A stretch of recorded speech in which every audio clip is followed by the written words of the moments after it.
Jungle.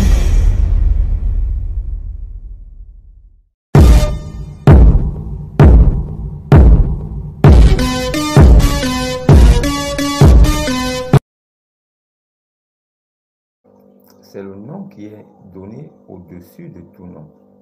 Alors, toutes les personnes qui espèrent être sauvées au jour dernier, toutes les personnes qui espèrent être ressuscitées le jour dernier, doivent croire en Jésus maintenant, de leur vivant.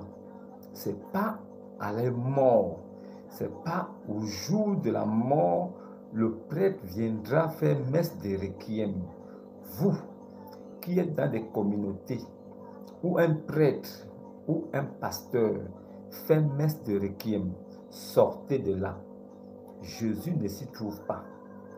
Aujourd'hui encore, sur la terre des hommes, la sagesse de Dieu parle à ceux qui ont l'esprit ouvert, à ceux qui sont sémences de Dieu avant la fondation du monde.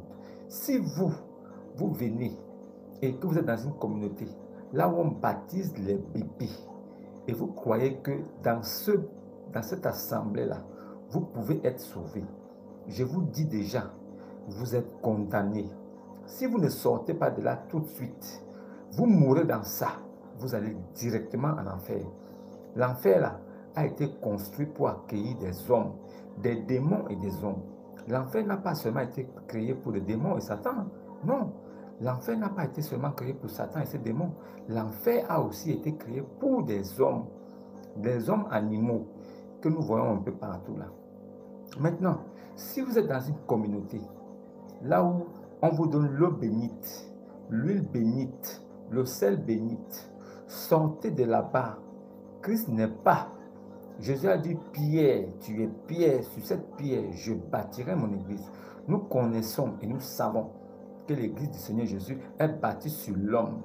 Jésus lui-même étant l'Esprit éternel, quand il prit la décision de venir sauver l'homme, il s'est fait un corps d'homme parce qu'il fallait un homme pour acheter un homme.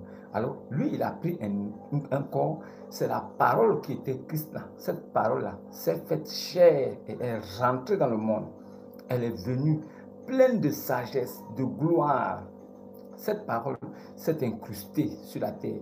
Mais cette parole-là, qui était l'Esprit éternel invisible des hommes, ne pouvait bouger sur la terre sans avoir un temple. Alors, le tabernacle du Saint-Esprit, de l'Esprit Christ éternel, s'est installé sur la terre en la personne de Jésus.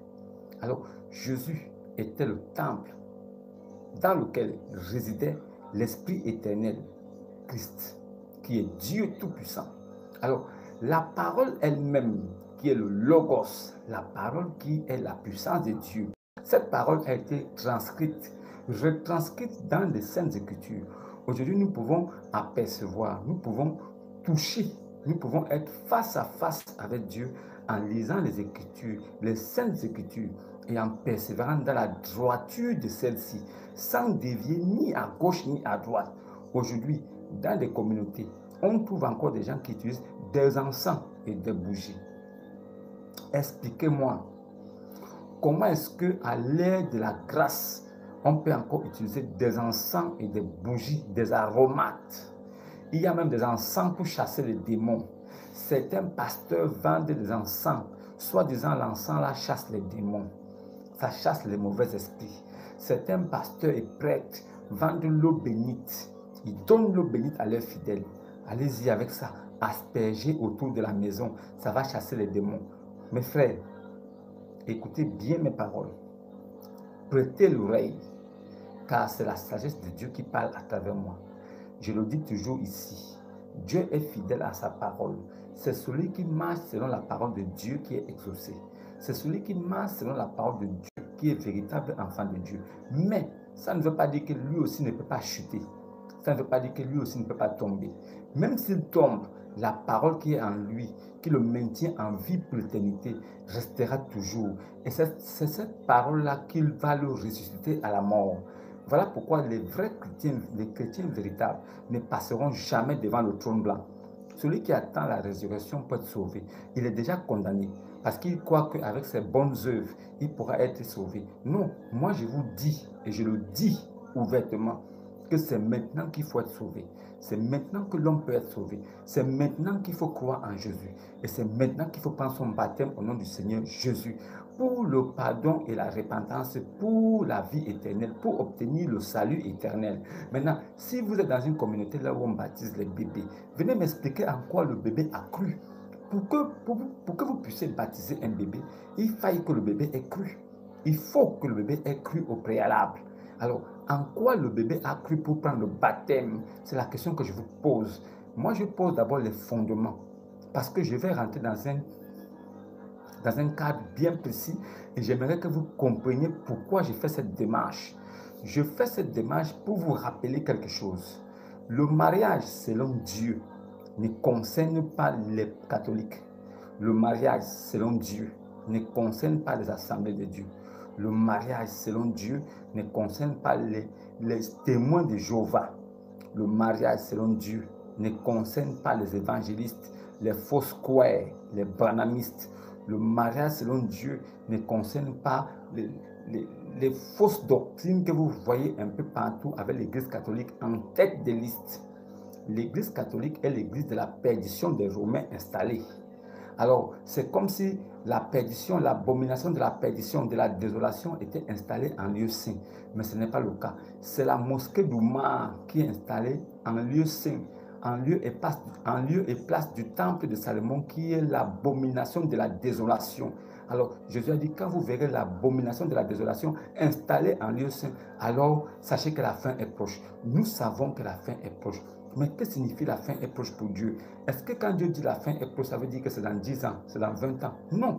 N'essayons pas d'analyser les propos de Dieu. Alors, mettons-nous en tête que le plus important pour nous est de croire et de marcher selon les Écritures. La plupart des pasteurs aujourd'hui ont dévié. Les hommes aujourd'hui ne marchent pas selon la parole de Dieu. Ils ont perverti les Écritures. Connaissant les Écritures, certains sont livrés à l'abomination pour que nous, chrétiens véritables, nous puissions savoir que ceux-là ne sont pas de Dieu. Comment faire pour savoir que quelqu'un n'est pas de Dieu? S'il fait des choses qui ne sont pas écrites, Jésus a dit, soyez mes imitateurs. Ça veut dire que si toi tu viens de la part de Christ, tu ne peux qu'être imitateur de Christ, tu ne peux que faire ce qu'il a fait. Pourquoi aujourd'hui la plupart des chrétiens sont pauvres, dépouillés? Ils n'ont pas de moyens. C'est parce qu'ils s'appauvrissent pour nourrir quelqu'un qui se dit envoyé de Dieu, mais qui est là pour servir son ventre et son bas-ventre dans l'église. Il sert son ventre en prenant votre argent et il sert son bas-ventre en couchant les petites filles, les jeunes filles belles de l'église. Il est là pour ça. On l'appelle papa, papa, et il profite de cette notoriété-là pour pouvoir abuser des gens. Mais aujourd'hui, la vérité vous est parvenue. Pour que vous vous réveilliez, pour que vous essayiez de comprendre, est-ce que ce que je dis n'est pas fondé? Si ce que je dis n'est pas écrit, alors traitez-moi de maudit, que je sois anathème, que je sois un blasphémateur et que je sois maudit. Je vous ramène à ce qui est écrit. Aujourd'hui, je veux que vous compreniez quelque chose. Nous partons tous vers un précipice. Les hommes n'ont plus rien compris. Les bases même de la bonne vie et du foyer sont bafouées par nous-mêmes les hommes. L'homme a remplacé la créature invisible qui est Dieu, l'Esprit Saint, en une créature visible, corruptible. Alors, ils prennent les désirs des hommes pour dire que c'est ce que Dieu veut. Comprenez bien, c'est un pasteur. Dieu m'a dit, Dieu m'a dit. Certains même vont jusqu'à dire riboboboba, ribababa. Mais quand vous lui posez la question après, quand tu finis de faire ribobobo, ribaba, qu'est-ce que tu veux nous dire? Dieu n'est pas un Dieu de désordre. Dieu n'est pas là pour jouer avec nous. Il va faire ribobo, rabababa, rigakakapopo. Et à la fin, il ne dit rien. Non, Dieu dit dans sa parole que s'il y en a parmi vous, dans des assemblées qui parlent en langue, que 2 ou 3 au plus. Pourquoi? Parce que si tout le monde parle en langue, cela sera comme une communauté de fous et des aliénés. Parce que même une nouvelle personne, quand il va arriver, quand il verra ça, il va dire, ça c'est quoi ça? Il sera dépassé, il va partir. Il saura que l'Esprit de Dieu n'est pas là-bas. Notre Dieu là, le Dieu des véritables chrétiens, enfants de Dieu, pas esclaves, ceux-là connaissent que Dieu est un Dieu d'ordre. Jésus-Christ est un Dieu d'ordre. La preuve, c'est qu'il a vécu 33 ans sur la terre. Il n'a même pas péché une seule fois. Pourquoi? Quel homme peut vivre sur la terre sans péché? Ça n'existe pas. Mais Jésus l'a fait. Il est le seul. Personne d'autre l'a fait. pour nous ramener à quelque chose. Restez sur ce qui est écrit. Celui qui vient de la part de Christ vient pour servir les intérêts de Christ. Il n'est pas là pour les choses terrestres. Il ne s'accapare pas des choses terrestres. Ce qui l'intéresse, ce sont les choses spirituelles. Parce que le royaume de son Père n'est pas de ce monde. Lui vient pour défendre les intérêts du royaume de son Père qui est céleste, pas sur terre. Voilà pourquoi les choses de la terre ne m'intéressent pas. Je vous le dis en vérité. Les choses de la terre, je les utilise. J'en ai besoin pour certaines choses. Il y a des prérogatives qui sont là. Il y a des besoins. Mais l'argent à tout prix, je n'en veux pas. Je veux l'argent en abondance, oui, mais pour servir les autres. L'argent est bon quand vous l'avez entre les mains, mais c'est bon aussi parce que ça révèle la nature des gens. Alors, quand quelqu'un est pauvre, vous allez voir son attitude. Mais quand il a de l'argent, ce n'est plus la même personne. Mais si quelqu'un a de l'argent, vous ne le savez même pas. Quand il n'en a pas aussi, vous ne savez pas. Cette personne-là, c'est une personne que Dieu connaît. Parce qu'un homme qui est humble, il n'est pas orgueilleux. Il ne chute point. Et même s'il chute 5 fois, 7 fois, Dieu va le relever. C'est pour vous dire une chose. Aujourd'hui, la doctrine de Christ a été abandonnée. Les hommes ont érigé des lois en disant que la femme peut être chef de famille. Ces choses-là n'existent que dans la perdition. Aujourd'hui, les hommes peuvent aller avec les hommes parce qu'ils ont oublié la parole. Mais ils refusent de condamner, alors que Dieu demande de condamner et de dire que ce que tu fais là n'est pas bon. Parce que si tu fais quelque chose qui n'est pas écrit, un homme qui va avec un homme, c'est un abominable. Il faut condamner ça. Il ne faut pas dire que non, il faut prendre tout le monde comme il est, Dieu est amour. Non, Dieu qui est amour là, il a détruit Sodome et Gomorrhe. C'est Abraham qui l'a supplié. Mais si tu trouves 10 justes, tu fais comment? Dieu étant sous la forme humaine, il avait un cœur. Il a dit, je ne détruirai pas la vie. Oh non, si tu trouves 20, non, je ne détruirai pas la vie. Mais quand Dieu finit de parler, quand il finit de parler avec Abraham, Dieu s'éleva au ciel. Mais tout de suite, des lances de feu descendues du ciel pour brûler Sodome et Gomorrhe. Comme pour dire que la colère de Dieu là, quand il est sous une forme d'homme, il connaît ce que ça veut dire le pardon. Jésus-Christ, sur la forme d'homme, pardonnait. Il regardait. Il dit, c'est ma créature, c'est moi qui ai créé ces gens. Et le dessin qu'ils ont là, c'est moi qui ai mis ça. C'est pour mon plan personnel. C'est moi Dieu. Mais quand il se lève au ciel, il n'est plus la même personne. Alors vous, qui avez pris le mariage, sans connaître même le fondement de l'église de Christ, sans être chrétien, qu'est-ce que vous espérez gagner dans un mariage? Voilà pourquoi nous voyons des ruptures partout. Qu'est-ce que Jésus a dit aux hommes? Il a dit, c'est moi-même qui ai dit à Moïse d'instaurer le divorce. Parce que connaissant le mauvais cœur que vous avez, vous les hommes, connaissant votre mauvais cœur, il fallait que le divorce rentre en scène pour pouvoir limiter la mort ou bien faciliter certaines femmes pour qu'elles ne meurent pas dans certains foyers. Mais selon Dieu, le mariage ne devait jamais être quelque chose qui se finit après. Le divorce n'est pas connu de Dieu. Mais ces choses ont été dites pour pouvoir calmer les hommes pleins d'ardeur et de perversité. Un homme qui se marie ne doit jamais se divorcer. Un homme qui se marie, il ne doit jamais divorcer. Le divorce vient si la femme meurt ou si lui meurt. Parce que le vœu de chasteté que la femme fait, c'est à son mari. Que tant que ce dernier vivra, elle ne connaîtra aucun autre. Aujourd'hui, nous voyons des communautés là où des pasteurs, des soi-disant oins de Dieu, disent à un homme, il faut faire vœu de chasteté. Il faut faire vœu de chasteté. Mais, est-ce que vous savez que ce que les pasteurs, les prêtres catholiques font, soi-disant vœu de chasteté là, en fait, les prêtres catholiques, eux, ils deviennent des épouses, pas spirituelles, parce que en Christ là, nous sommes des épouses spirituelles de Christ. Nous ne pouvons en aucun cas se faire de femmes parce que nous voulons être épouses de Christ. Non, nous sommes des hommes créés à l'image de Dieu. Mais nous sommes de l'intérieur créatures divines de Dieu.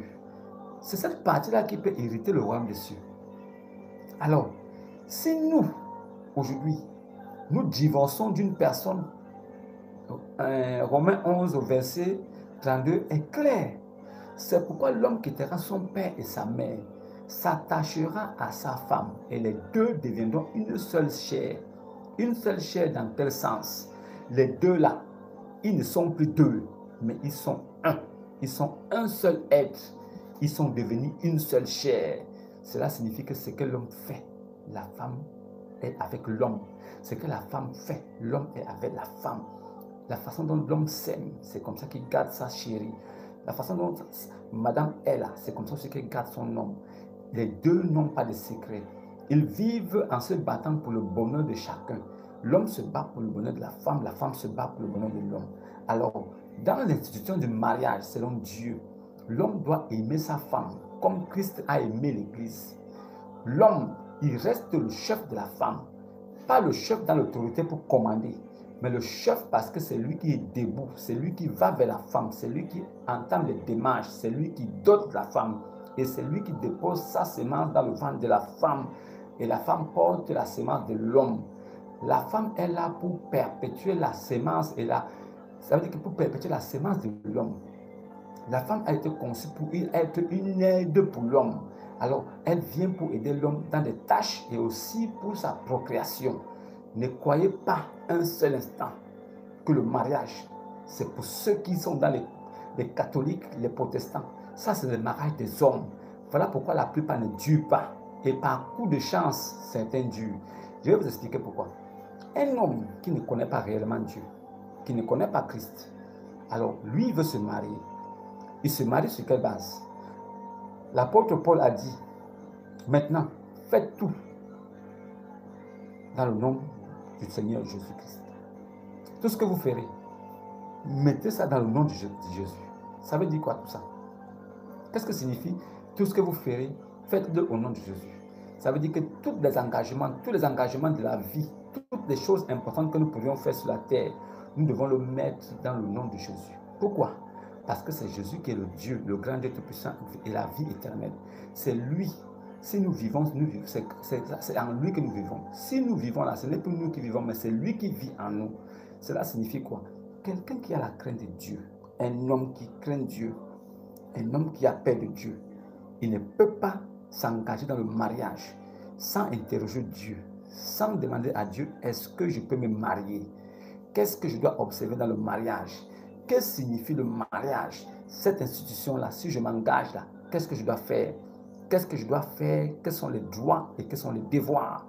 Comment je dois me comporter? Quel genre d'homme je dois être dans le foyer?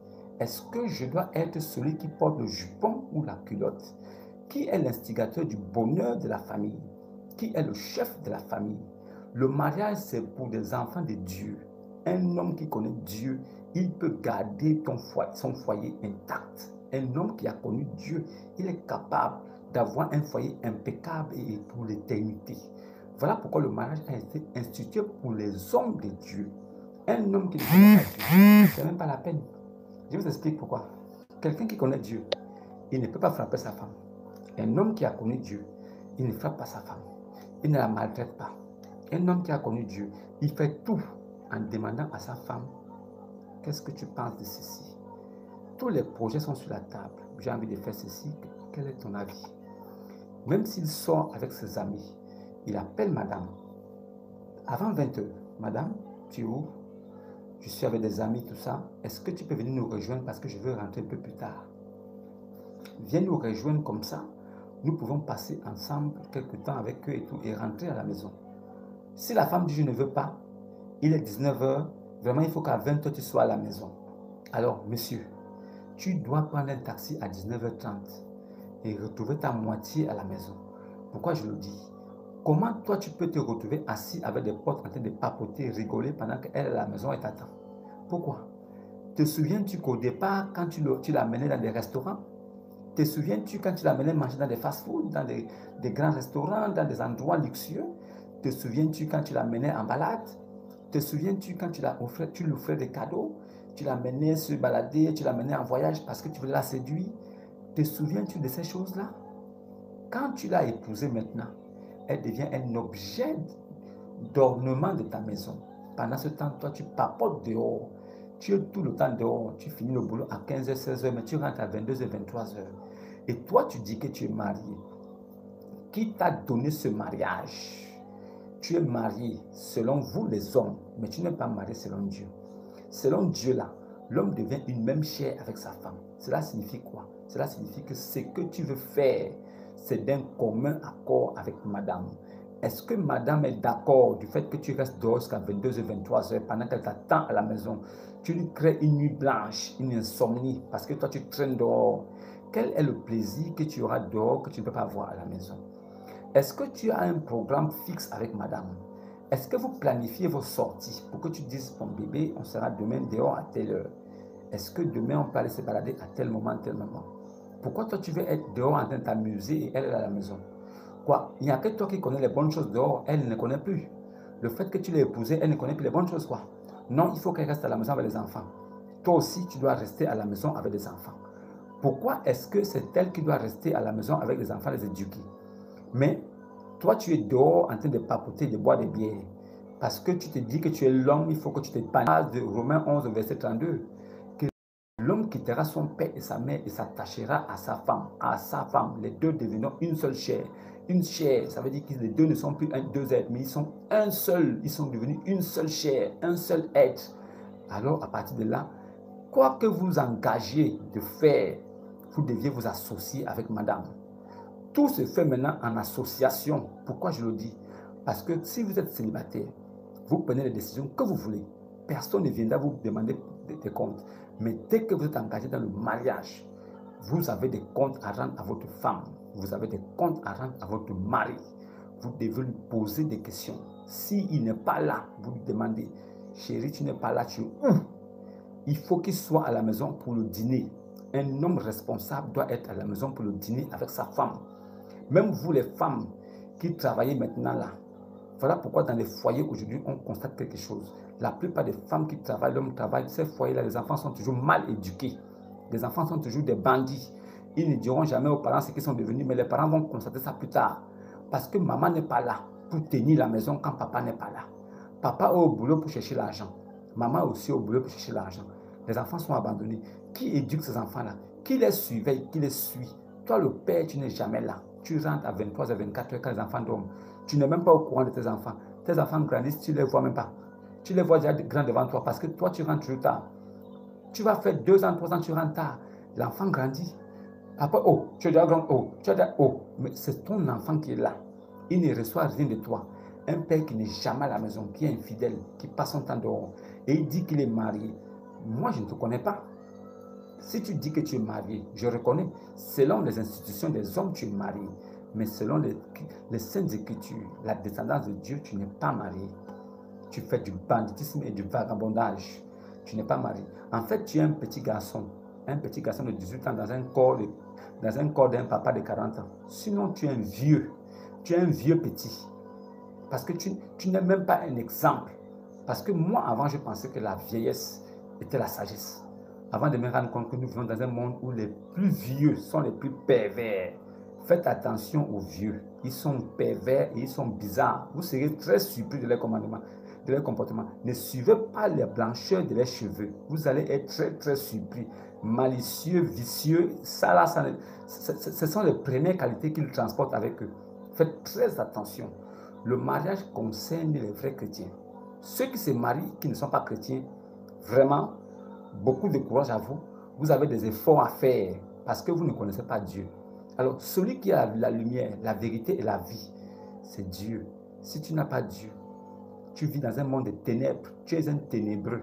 Qu'est-ce que tu vas gagner dans ça? Qu'est-ce que tu vas gagner? Certains même qui sont d'un certain comportement quand ils ne sont pas encore mariés. Ou bien, quand ils sont encore pauvres, ils n'ont pas d'argent, ils se comportent bien avec la femme. La femme s'installe, elle se dit qu'elle a trouvé le mari. Elle fait 1 enfant, 2 enfants, 3. Elle se dit que non, elle est déjà dans un foyer, ça va aller. Non, le revers de la médaille arrive. Le gars lui montre que non, il n'est pas prêt. Non, dès qu'il a le boulot et qu'il sent que sa poche est déjà un peu remplie, ce n'est plus la même personne. Ça change. Non, tu sais, je n'étais pas... Non, c'est toi qui m'as forcé, tu sais, moi je n'étais pas prêt à m'engager comme ça, que toi-même qui as voulu tout ça. Et il commence à jouer maintenant les dindindins. Il commence à lui tourner la tête. Il sort, il rentre tard, il fait les choses. Oh non, moi je suis libre, je peux faire ce que je veux. Oh non, moi je n'aime pas les gens qui m'emprisonnent, je n'aime pas. Je dois être libre. J'ai mes amis, là, je dois sortir. il fait maintenant sa vie. Ça veut dire qu'il dit qu'il était avec toi parce qu'il n'avait pas d'argent. Aujourd'hui, il a un peu d'argent. Il est maintenant avec lui-même. Et il vit sa vie. Les enfants même qu'il a fait avec toi, il ne les calcule pas parce que ce n'était pas son voulu. Mais il savait quand même monter sur toi. En fait, il savait comment grimper sur toi et gémir. Il savait ça. Mais il ne sait pas que le fait de gémir là, c'est le bébé qui va venir. Maintenant, quand les bébés sont venus, et lui, il a l'argent, il trouve que les bébés là, c'est la charge. Il n'en veut plus. Mais quand il n'en veut pas des bébés là, ça veut dire qu'il ne veut même pas de la mère. Alors, il te montre des choses. Il te montre des choses pour te décourager. Il fait tout pour que tu aies mal au cœur. Et il sait que quand tu auras mal au cœur là, tu vas partir. Tu vas libérer sa maison. Il va prendre une autre. Voilà. C'est ça le mariage des gens qui se disent chrétiens. Mais le mariage des chrétiens selon Dieu là, il ne doit pas avoir de divorce. Le divorce ne doit pas exister chez les chrétiens. Un véritable chrétien ne divorce pas. Il supporte sa femme jusqu'à la gare. Tu as dit que tu voulais d'elle, que c'est elle que tu as choisi. Tu as dérangé les parents, dérangé les amis, même le voisinage. Tu as dérangé les quartiers. Du côté de la fille, tu as emmerdé tous ses parents jusqu'aux grands-parents. Alors ils sont venus. Ils se sont dit, ah, notre fille va se marier. Bon, nous on vient, on va venir. Certains ont payé les billets, ils se sont déplacés. Ils sont venus de très loin pour venir assister à ce mariage. D'autres ont cousu des tenues. Les pagnes se sont achetées, on a vendu. D'autres ont porté. Alors on est venu assister au mariage de notre fille. D'autres sont venus assister au mariage de leurs soeurs. D'autres sont venus assister au mariage de leurs frères, de leurs soeurs, de leurs petits frères, de leurs amis. Alors ils ont mis des moyens. Certains se sont même endettés parce qu'il fallait te faire plaisir. Ils ont acheté ces choses, ils ont fait coudre des tenues, ils sont venus, ils ont payé des amendes, ils ont fait tout ce qu'il fallait faire. Il fallait prouver qu'ils sont avec toi. Ils ont dépensé de l'argent. Maintenant, toi, tu as épousé la pauvre fille. Au lieu de la garder et de lui montrer que oui, tu vivais bien chez tes parents, certes, mais comme tu es chez moi, je suis ton mari, je suis ton Seigneur. Je vais te montrer que le petit bonheur que tu avais là-bas n'est rien comparé à ce que je peux te donner ici. Alors, je prendrai soin de toi. Je vais te garder, te chérir, t'aimer, te cajoler, faire de toi une personne qui est en moi, comme Ève était en Adam. Je vais mourir pour toi. Non, il devient un guépard. Quand il a lancé là, en moins de 30 secondes, de 3 secondes, il est passé de 0 à 200 km/h. Il est parti. Il est dehors. Il se pavane. Mais mon frère, tu as pris cette dernière pour l'amener chez toi. Pourquoi? Pourquoi tu l'as fait? Quelle était ton intention? Quoi? Tu voulais qu'on dise que tu es aussi marié? Quoi? Il fallait prouver aux gens que toi aussi tu pouvais te marier? Ou bien tu t'es senti déjà tellement grand qu'il fallait que tu te maries? Qui était la motivation de cette chose-là? T'a-t-elle forcé la main que marie-moi, marie-moi? Ou bien toi-même tu as dit, je suis déjà grand, je dois me marier? Alors, avant de t'engager dans le mariage, as-tu connu Dieu? Est-ce que tu t'es rapproché de Dieu? Est-ce que tu t'es rapproché de sa parole? Est-ce que tu as vu réellement si le mariage était quelque chose qui pouvait te convenir? Le mariage convient aux enfants de Dieu véritables. Le mariage convient aux chrétiens véritables.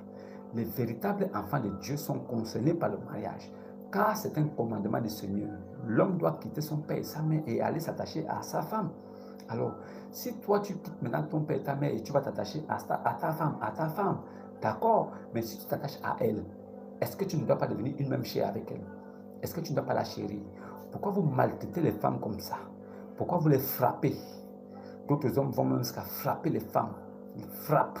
Quand je parle, ne me reprends pas. Tu te prends pour qui? Mon frère, tu gifles.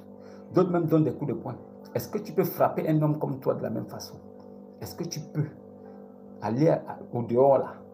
Tu trouves un homme comme toi, tu le frappes comme tu le fais avec madame. Comme madame, c'est une femme, une femelle, elle n'a pas de force. Alors pour toi, c'est plus facile de montrer que tu es un homme, que tu as des couilles. Un vrai homme qui a des couilles, qui se respecte. Il ne frappe pas sa femme. Un vrai homme qui se respecte, qui a des vraies couilles, il protège sa femme contre vents et marées. Il est là pour elle. Et il la défend même dans sa propre famille à elle. Il la défend là-bas. Dans sa propre famille à lui. les secrets du foyer ne sortent jamais. Il ne parle jamais de la vie conjugale de sa femme avec tout le monde. Il ne parle jamais de la vie conjugale de sa femme avec qui que ce soit. C'est un secret. Parce que s'il le fait, c'est de lui-même qu'il parlera dehors. Alors il garde ça. Il doit être pareil. Ça doit être la même chose pour madame. Maintenant, pour que ce soit la même chose pour madame, il faille que l'homme puisse lui dire ça. L'homme puisse éduquer la femme. La femme vient à l'homme. C'est l'homme qui va chercher la femme dans sa famille.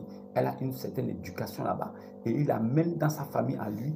Il l'amène dans sa maison à lui. C'est lui qui doit l'inculquer une certaine discipline pour qu'elle soit une femme exemplaire et vraiment une grande femme derrière un grand homme. C'est de lui que doit venir l'éducation pour parfaire la femme, pour qu'elle soit une femme accomplie. Ce n'est pas Dieu qui descendra du ciel pour venir la faire changer. Oh non, elle est comme ça, je ne comprends pas. Toi-même, tu ne comprends rien. Toi-même, d'abord, tu ne connais pas Dieu. Tu dis qu'elle ne comprend pas, tu lui parles.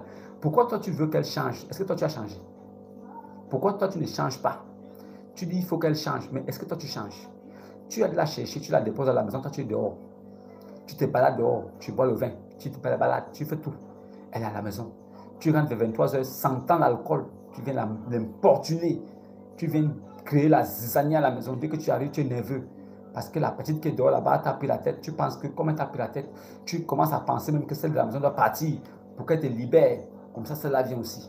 Mon frère, quand celle-là va venir aussi, tu chercheras aussi à la faire partir comme l'autre. Oui, parce que tu t'es habitué comme ça. Et tu crois que c'est la vraie vie. Tu crois que c'est comme ça qu'on doit vivre, un homme doit vivre. Tu crois qu'un vrai homme qui se respecte, un homme respecté, respectable, c'est ce comportement qu'il doit avoir. Mon frère, c'est à travers ta femme et ton foyer qu'on saura si tu es un homme. Tu viens sur la terre te balader comme un homme animal, cadeau. Un sale comportement. Tu ne vois même pas que tu ne respectes même pas Dieu. Et tu penses que toi, tu auras le bonheur dans ton foyer. Qui vous a dit que le mariage, c'est pour les gens qui ne connaissent pas Dieu? Qui vous a dit ça? Vos pasteurs de vos églises là qui vous font croire que non, il faut seulement venir déposer le sacrifice. On va faire prière pour toi. Prière de bénédiction, de percée financière. Ribababa ribobo.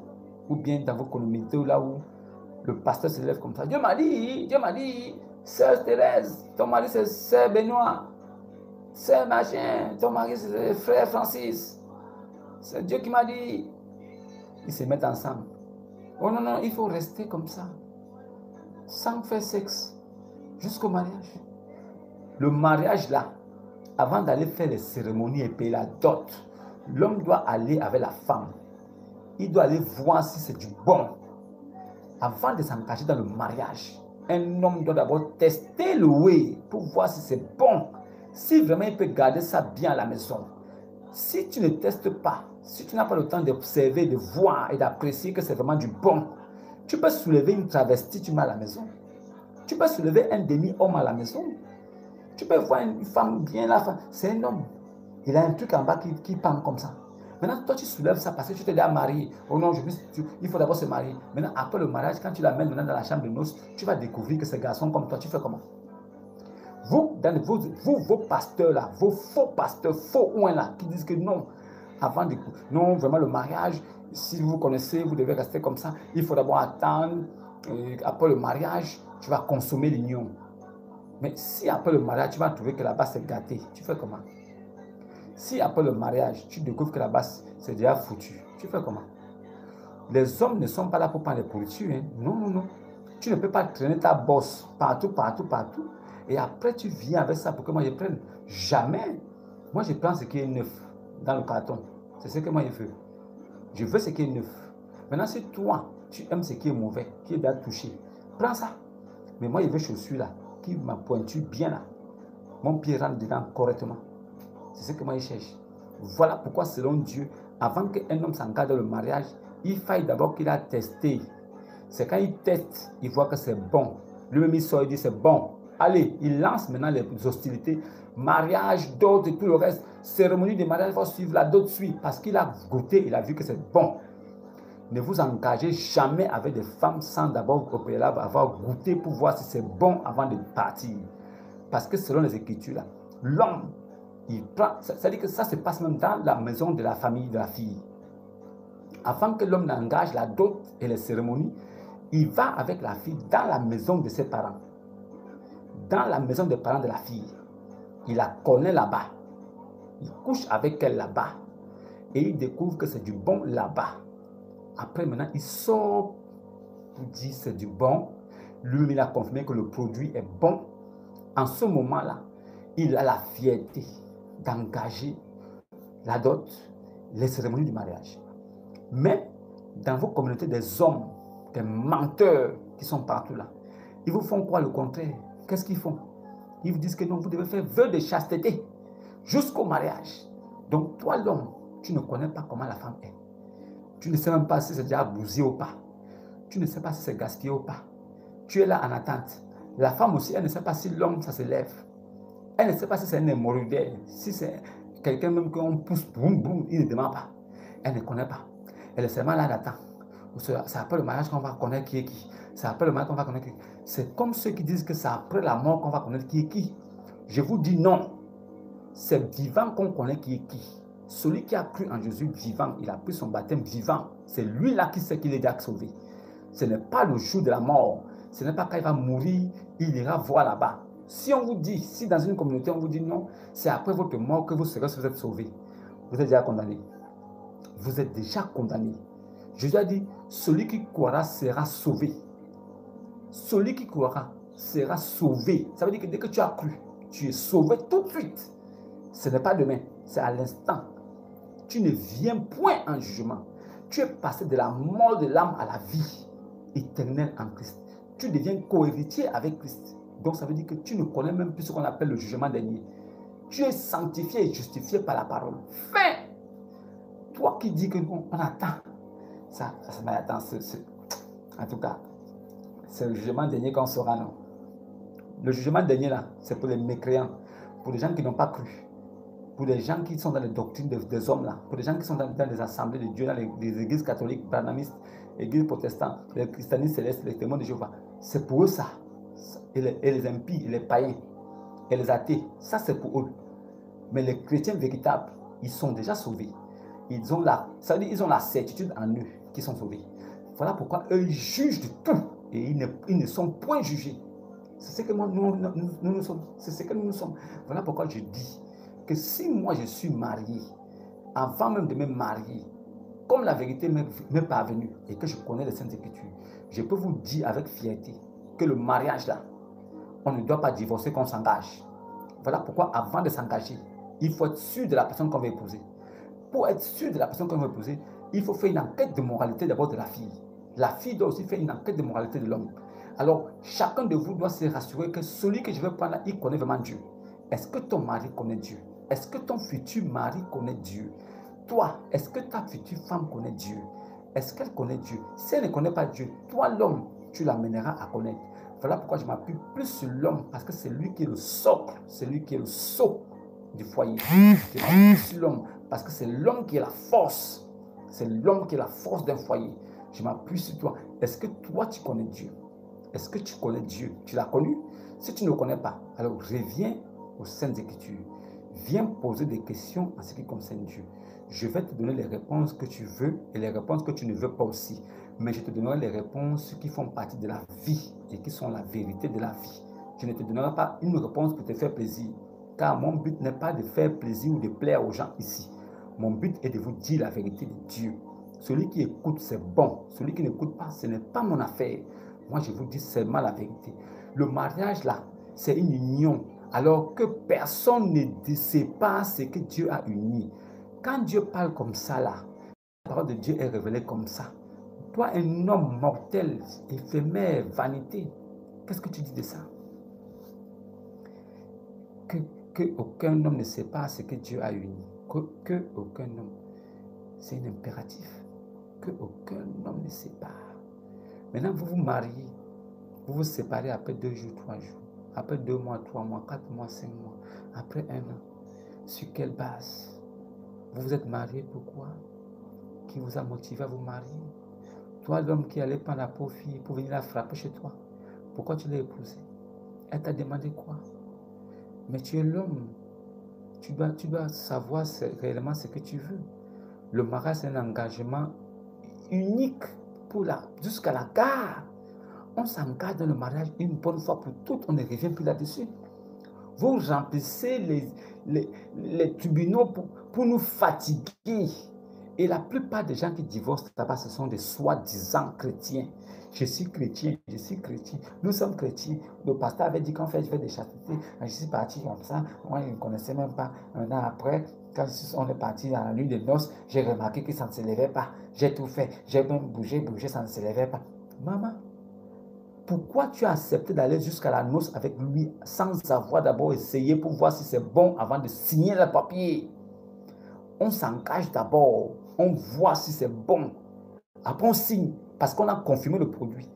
Vous ne confirmez même pas le produit. Vous ne savez même pas si c'est du bon. Mais vous signez seulement. J'ai signé comme des maboules, comme des gens qui n'ont pas de tête. Parce que vous êtes remplis d'émotions. Vous croyez que c'est le Saint-Esprit. Et après, vous commencez à souffrir dans le foyer. Il me maltraite, il découche. Il te dit, oh, moi, je ne peux pas supporter ça. Vraiment, dès qu'il y a des enfants, oh non, vraiment, c'est compliqué. Oh. Je te dis, je souffre là-bas. C'est à cause des enfants, oh, je supporte. Qui vous a dit qu'un homme vient sur la terre pour supporter l'autre? Qui vous a dit ça? Qui vous a dit que le mariage c'est supporter? Qui a dit? Venez me montrer là où c'est écrit que non, je supporte un peu. Ce n'est pas bon, pas. Si ce n'est plus bon, pas. Parce que l'homme ne vit qu'une seule fois. Et il est donné à l'homme de vivre une fois et de mourir une fois. Tu vas perdre ton temps pour dire que je suis en train de supporter. Prends tes enfants. Soit tu lui laisses une partie des enfants, tu bouges avec l'autre. Soit s'il a les moyens, il n'a qu'à les garder. Si toi tu as les moyens, vous vous entendez bien. Tu prends les enfants, tu les amènes tranquillement chez toi. Tu les ramènes dans la maison familiale parce que c'est là-bas il est venu te prendre. La femme là, la maison de la femme là, c'est la maison familiale. C'est la maison de la femme. Quand l'homme chasse une femme, elle doit repartir chez ses parents. Parce que c'est là-bas où il était venu la chercher. Elle va là-bas, l'homme doit continuer à s'occuper de ses enfants. Parce que son cœur est mauvais. Il s'occupe des enfants. Mais elle, il ne faut plus qu'elle vive avec le cœur qui palpite, le cœur qui bat. Il est encore rentré, il va encore dire quoi? Chaque fois, il rentre, il a gronde. Tu fais quoi, Wada? Tu as préparé quoi comme ça? Tu as fait... Ça là. Arrêtez de vivre avec des hommes comme ça, c'est des tyrans. C'est des maudits. Vous les voyez à la forme d'hommes, c'est des animaux. Quittez là-bas. Le mariage là, ce n'est pas pour souffrir, ce n'est pas pour supporter. Le mariage, c'est pour être heureux. Heureuse. C'est ça le mariage. Le mariage, ce n'est pas une affaire que je supporte. Ce n'est pas que non, il est sorti. Le mariage là, si l'homme n'a pas la crainte de Dieu, ne vous mariez pas. Faites une enquête de moralité. Cherchez à connaître d'abord l'homme que vous voulez épouser. Cherchez à le connaître. Si vraiment il vaut la peine. Si vous voyez qu'il vaut la peine, parce que vous avez vu que la base, c'est la crainte de Dieu, de l'Éternel, de Jéhovah. Si la base même, l'homme craint Dieu, alors mariez-vous avec lui. Mais rassurez-vous qu'il craint vraiment Dieu. Moi, je préfère les hommes qui craignent Dieu. Un homme qui craint Dieu, il ne peut pas faire du mal à son prochain. Un homme qui craint Dieu, il exerce la miséricorde et la compassion. Un homme qui exerce la miséricorde et la compassion, il exerce la justice de Dieu. En ce temps-là, il sera comme les Écritures, il sera droit et il fera tout pour plaire d'abord à son Dieu. Et en plaisant à son Dieu, il fait plaisir à sa femme. C'est ça là qu'on appelle le mariage selon Dieu, selon les véritables chrétiens. Un vrai chrétien fait plaisir à Dieu par son comportement, par le respect de la parole de Dieu. Parce que Dieu vit dans sa parole. Il respecte la parole de Dieu parce qu'il sait qu'en respectant la parole de Dieu, il a Dieu avec lui. Maintenant, si un homme a Dieu avec lui, il va forcément faire plaisir à sa femme. Parce qu'il plaît à Dieu. Il plaît à Dieu.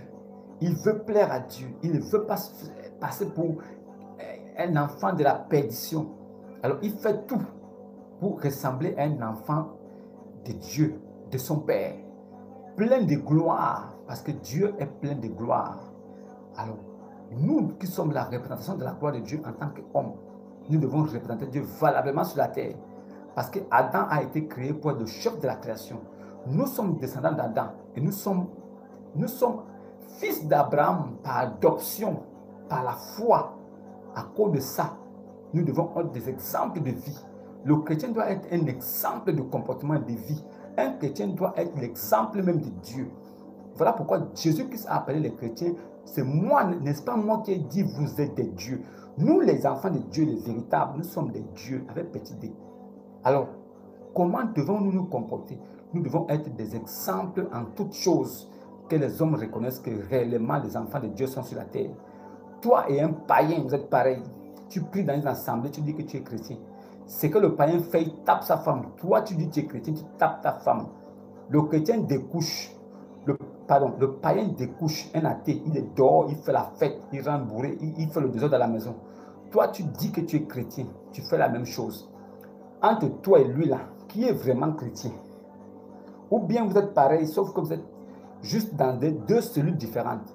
Laissez-moi vous dire, quand je vois un véritable chrétien, c'est en son fruit, ce qui sort de sa bouche et aux actes qu'il pose, que je sais réellement s'il est chrétien ou pas. Voilà. Je sais ça. Et tous les chrétiens véritables, pas les soi-disant chrétiens sur la forme. Je vous parle des chrétiens dans le fond. Un vrai chrétien, là, il connaît le mariage. Et quand vous assistez à un mariage d'un vrai chrétien, on ne vous dit pas, vous confirmez que là, le bonheur se balade en abondance. Parce que l'homme impose le bonheur, la paix du cœur. La chose qui fait vivre l'homme longtemps sur la terre. Le bonheur et la paix du cœur. Pourquoi il a la paix dans le cœur? Parce qu'il a Jésus. Jésus qui est le roi de la paix en lui. Le bonheur là, il a le bonheur parce que Jésus est le roi du bonheur, du salut. L'homme vit sur la terre sachant qu'il est déjà éternel. Quelle joie pour les enfants qui sont en Dieu. Pour les enfants qui sont en Christ. Sachez une chose, Dieu signifie sujet d'adoration. Si vous adorez quelque chose, un arbre ou un fleuve, c'est lui qui est votre Dieu. C'est lui qui est votre sujet d'adoration. Mais le nom de votre Dieu révélé, c'est qui? Nous connaissons le nom de notre Dieu. Nous portons dans nos noms le nom de notre Dieu, qui est Christ. Jésus-Christ est le nom de Dieu des chrétiens véritables. Ceux qui ont la vie éternelle et qui sont sanctifiés et justifiés par la parole de Dieu. Alors vous, qui dites que vous êtes chrétien, vous vous mariez, vous ne connaissez même pas vraiment les principes et les préceptes d'un mariage. Qu'est-ce que vous faites dans ces choses-là? Vous trompez les gens, vous voulez faire croire aux gens que vous êtes vraiment des grandes personnes. Qui vous a dit que le mariage, il faut être une grande personne, il faut être riche? Qui vous a dit ça? Est-ce que le bonheur dépend de l'argent? L'argent est une bonne chose. Si quelqu'un connaît Dieu et il a l'argent après, vous pouvez imaginer le bonheur que ça donne? Vous pouvez imaginer? Alors, cette vidéo était pour vous rappeler à vous qui allez suivre cette vidéo et qui dites que partout. Je vous rappelle que vous n'avez jamais été chrétien. Je vous dis, vous qui dites que vous êtes chrétien et qui marchez partout là, vous divorcez, vous frappez vos femmes dans les rues, vous faites n'importe quoi. Vous n'êtes jamais chrétien. Le jour où je verrai un chrétien ici, je dirai oui, toi tu es chrétien. Pour le moment, je n'en vois pas. Parce que certains disent qu'ils sont chrétiens, mais quand tu les écoutes parler, les propos qui sortent de leur bouche, tu comprends réellement que ceux-là ne sont pas chrétiens. C'est en ces mots-là et c'est en leurs fruits que je reconnais qu'ils ne sont pas chrétiens. Pas parce qu'ils portent une Bible à la main, pas parce qu'ils parlent de Jésus. Non, par rapport aux fruits qu'ils sortent. Alors, cherchez Dieu, cherchez Christ, cherchez à connaître qui est Jésus. Cherchez à connaître qui est votre Dieu véritable. Celui qui est mort, il a vaincu la mort. Il est ressuscité des morts. Il est monté au ciel. Il nous a promis la vie éternelle en son nom. Il a dit, celui qui croira en mon nom et en ce que j'ai fait, il est sauvé. Voilà pourquoi aujourd'hui, nous savons, nous chrétiens, que nous sommes sauvés. Et je vous exhorte, vous, afin de vous engager dans le mariage, cherchez à connaître Dieu. Si vous connaissez Dieu, mariez-vous. Si vous ne le connaissez pas, laissez tomber. Cherchez d'abord Dieu. Le mariage n'est pas un jeu. C'est un engagement pour la vie, à la mort. Le mariage, c'est un engagement pour la vie, à la mort. Alors, le divorce ne doit pas réellement exister pour des hommes.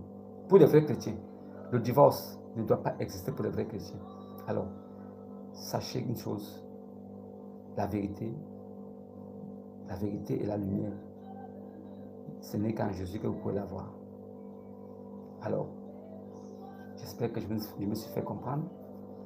Si vous avez des préoccupations, n'hésitez pas à me laisser des messages, des commentaires. Allez en commentaire, laissez-moi vos préoccupations, je vous répondrai. Et demandez-moi aussi des choses que vous voulez savoir. Si vous voulez que je fasse des vidéos sur certaines choses que vous ne maîtrisez pas, demandez-moi. Je ferai des vidéos là-dessus pour vous édifier, pour vous faire comprendre que la sagesse de Dieu vient encore sur la terre. Il est vrai que je suis qu'un petit chrétien qui vient à peine de commencer, ça fait même pas 1 an que j'ai été touché par l'Esprit de Dieu et que je vous annonce ces choses pour que vous sachiez que nous sommes pas vers le temps de la fin, mais nous vivons les temps derniers. Nous vivons les derniers temps. Et les derniers temps peuvent durer encore longtemps, comme ne pas durer aussi. Mais il n'y a que Dieu seul qui sait. Mais vous, qui avez écouté la parole de Dieu, qui avez cru en Dieu, prenez vos baptêmes. Prenez le baptême ou le baptême. Si tu as pris ton baptême et tu es encore bébé dans l'église catholique, alors réveille-toi. Vas-y. Vas-y. Vas-y prendre ton baptême véritable. Par immersion totale. Car le baptême se fait par immersion totale et renaissance. Ce n'est pas par jet d'eau sur la tête. Au nom du Père, du Fils et du Saint-Esprit. Ça, ce n'est pas le baptême. Le baptême, là, se fait par immersion totale et renaissance. En vérité, je vous le dis, si un homme n'est né d'eau et d'esprit, il ne peut hériter du royaume des cieux. Donc, ça veut dire qu'il faut naître d'eau et d'esprit. Quand tu es complètement dans l'eau, tu disparais. Tu n'es plus. Mais quand tu ressors de l'eau, tu renais. Et quand tu renais, tu es né d'eau et d'esprit. En ce moment, tu peux hériter du royaume des cieux. C'est ça la parole de Dieu. Réveillez-vous. Réveillez-vous. Ces pasteurs, ces faux prophètes vous ont trompé. Ils vous ont menti. La vérité là, c'est entre les mains de Dieu. Il n'y a pas un prophète sur la terre qui peut prier pour toi pour que la bénédiction vienne. Avant la fondation du monde, là, ta bénédiction, tes malheurs sont déjà institués par Dieu. Avant que tu ne naisses, je te connaissais. Je t'avais déjà établi, prophète des nations. Avant que tu ne viennes sur la terre, là, tu es sémence de la perdition ou bien sémence de Dieu ou sémence du malheur. Dieu sait déjà si tu viens, tu seras sémence du bien ou mal. L'enfer a été créé pour que les hommes y habitent aussi. C'est pour ça que vous devez comprendre une chose. Il y a des personnes dont la parole viendra à eux, mais ils ne croiront pas. Ce n'est pas de ma faute. Je sais aussi que je ne serai jamais convaincant pour eux. Mais il y a des personnes qui reçoivent la parole sans forcer. Ils croient. Parce qu'avant même qu'ils ne viennent sur la terre, ils avaient déjà été prédestinés à croire et à être sauvés. Alors, moi je parle ici pour des gens qui doivent être sauvés. Je ne parle pas pour ceux qui vont aller en enfer. Pour ceux qui sont allés en enfer, je vous dis vraiment, allez-y. Je vous encourage à aller. Je ne peux même pas vous retenir. Parce que c'est le plan de mon Père. Qui suis-je pour retenir ou bien pour bloquer le plan de Dieu? Comme un prêtre catholique qui va dire que je vais prier pour toi pour te sauver. Comme tu es en train de partir en enfer, là, je vais prier pour t'enlever en enfer, pour te ramener. Je vais aller au purgatoire. Ou bien je vais faire messe de requiem. Ou bien messe de rachat. Pour racheter ton âme en enfer. Je demande l'argent. Donnez-moi d'abord l'argent. Quand j'ai l'argent, maintenant, je vais faire messe de rachat. Ça, c'est du banditisme. C'est des voleurs. C'est même des maudits, des abominables. Messe de requiem, là. Si un prêtre vient faire messe de requiem, un endroit où je suis, je vais le chasser. Les gens penseront que je suis un démon. Je dirai, toi, qui d'ici Satan, il n'a pas cru en Jésus de son vivant. Souviens-toi de moi pendant les jours de ta vigueur, quand tu es encore jeune. C'est ce que Jésus-Christ dit. Non, tu es déjà mort, tu as fini de faire ce que tu veux. Maintenant, c'est un bâtard qui va se lever. Il dit, lui, il va partir au purgatoire, prendre ton âme, il va ramener. Parce que moyennant de l'argent. Et vous croyez à ces bêtises et ces supercheries. Yako à vous. Vraiment courage. Mais je vous dis ce que je vous dis là. Retenez bien ça. Quand la vérité vous parviendra, vous direz, ah oui, c'était vrai. Mais il ne faille pas que ce soit trop tard. Réveillez-vous. Les communautés là où on vous a menti, que Marie est mère de Dieu. Il faut prier, je vous salue Marie, mère pleine de grâce. On vous a dit ça et vous avez 1000 fois. Vous êtes perdu. Celui qui croit un seul instant dans sa tête que Marie est mère de Dieu. Là, même l'enfer ne pourra pas l'accueillir. Sainte Marie, mère de Dieu. L'ange est venu saluer Marie. Je te salue, toi à qui une grâce a été faite. L'ange a dit, une grâce a été faite. Il n'a pas dit pleine de grâce. Qu'est-ce que signifie pleine de grâce? Toi à qui une grâce a été faite. Non, c'est devenu Sainte Marie, Mère de Dieu. Priez pour nous. Il n'y a qu'un seul Dieu, un seul médiateur entre Dieu et les hommes. Jésus-Christ, homme, c'est le seul médiateur. Les catholiques ont dit non. Sachez une chose, c'est l'église catholique romaine. Ce n'est pas l'église du Seigneur Jésus-Christ. Il faut bien comprendre. L'église catholique romaine n'est pas l'église du Seigneur Jésus-Christ. Vous avez vu non, la différence, non? Catholique romaine, l'église catholique des Romains, c'est ce qu'ils ont instigé. C'est ce qu'ils ont appris dans la tête des fous qui sont là avec eux là. Mais la vérité là, c'est qu'ils ne sont pas avec Christ. Il n'est jamais écrit dans la Bible que Marie est mère de Dieu. Elle est le canal par lequel Jésus est passé. Qu'elle soit bénie, parce que c'est elle qui a apporté l'enfant Jésus. Que Dieu la bénisse. C'est notre sœur en Christ. C'est pour ça que Jésus a dit que ma mère et mes frères sont ceux qui croient en la parole et qui la mettent en pratique. Si Marie a mis la parole de Dieu en pratique de Jésus, elle est sauvée. Si elle a dévié, elle ne sera pas sauvée. Maintenant, vous, prêtres catholiques, vous dites que non, c'est la mère de Dieu. Mais c'est la mère de Dieu. Laissez Jésus et laissez Dieu. Priez seulement Maman Marie et on en reste là. Vous n'avez pas compris quoi? Ils vous ont trompé. Les catholiques ne sont pas des chrétiens. Ce sont des Romains. Ce ne sont pas des chrétiens. Vous êtes là-bas. Vous ne comprenez pas. On vous parle. Non, vraiment, chacun avait sa foi. Hein. Il n'y a qu'un seul Dieu, une seule foi, un seul baptême, un seul Seigneur. Il n'y a pas que je dis, non, les catholiques, nous on fait comme ça. Si vous voulez, vous faites comme ça aussi. Non. Si c'est le même Dieu, pourquoi ce n'est pas la même chose qui est prêchée partout? Pourquoi ici, c'est en sang? Ici, c'est les bougies. Ici, on baptise au nom du Père, du Fils. Ici, on trempe dans les piscines. Ici, pourquoi? Est-ce que vous lisez les Bibles pour voir? Est-ce que vous lisez les Saintes Écritures pour voir qu'aucune personne n'a été baptisée dans le baptistère? Aucune personne n'a été aspergée d'eau. Le baptême s'est fait par immersion totale. Pourquoi vous ne lisez pas vos Bibles pour voir ça? N'appelez personne sur la terre mon Père. N'appelez personne sur la terre Père. N'appelez personne. Matthieu 23, verset 8. N'appelez personne sur la terre Rabbi. Donc maître, car un seul est votre maître, votre Dieu, celui qui est dans les cieux, Jésus-Christ. Vous, les prêtres catholiques, vous voulez qu'on vous appelle mon Père. Pourquoi? Pourquoi vos fidèles ne vous posent pas la question que c'est écrit où qu'on doit vous appeler mon Père? Pourquoi on vous appelle mon Père? Montrez-nous le verset biblique là où vous avez cette permission. Ça n'existe pas. Mais vous les suivez pourquoi? Qu'est-ce qui vous motive? L'enfer? Oui, l'enfer. Vous irez en enfer avec eux. Quand un aveugle conduit des aveugles, tous tomberont dans le trou. Si moi je vous nourris d'une nourriture malsaine, si moi-même je mange cette bouffe-là avant de vous nourrir, je vais tomber malade. Vous aussi, vous serez malade. C'est ce qui se produit dans les communautés d'aujourd'hui. Là où Jésus-Christ n'y est pas. Jésus n'est pas chez les catholiques. Il n'a jamais été là-bas. Et il ne sera jamais là-bas. C'est comme chez les musulmans. Jésus n'est jamais chez les musulmans. Il ne sera jamais là-bas. Voilà. Si tu es musulman, répands-toi et sors. Jésus ne vous connaît même pas. Vous avez nié sa crucifixion. C'est le blasphème du Saint-Esprit. C'est un péché impardonnable pour vous. Vous là, c'est pour ça que vous avez été promis à aller en enfer. Il n'y a personne parmi vous qui ne passera pas par l'enfer. Car il s'agit là d'une sentence irrévocable de la part de votre Seigneur.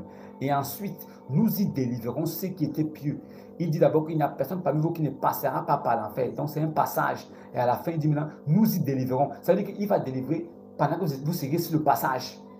Ça veut dire que vous êtes sur le passage en train de marcher. C'est en ce moment maintenant qu'il délivre maintenant ceux qui étaient pieux. Vous n'avez pas compris quoi? Quand il dit, et ensuite nous y délivrons, ça veut dire que le passage dont il parle au départ, là, il a rusé, c'est un lieu. L'enfer, c'est un lieu. Et Allah lui-même, il est l'orgueilleux et le repentant. Il dit, il est l'omnipotent, l'omniscient, l'omniprésent, le ceci, le majesté, le tout-puissant, le ceci. Mais pourquoi il peut être l'orgueilleux et le repentant? Le repentant appartient aux hommes, parce que ce sont les hommes qui demandent pardon à Dieu. Comment lui peut être le repentant? Et il est aussi l'orgueilleux. comme elle est mauvaise, la demeure des orgueilleux. Quelle est cette demeure-là? L'enfer. Vous n'avez pas compris quoi? Bon, je pense que je vous ai assez dit pour aujourd'hui. Shalom et à demain.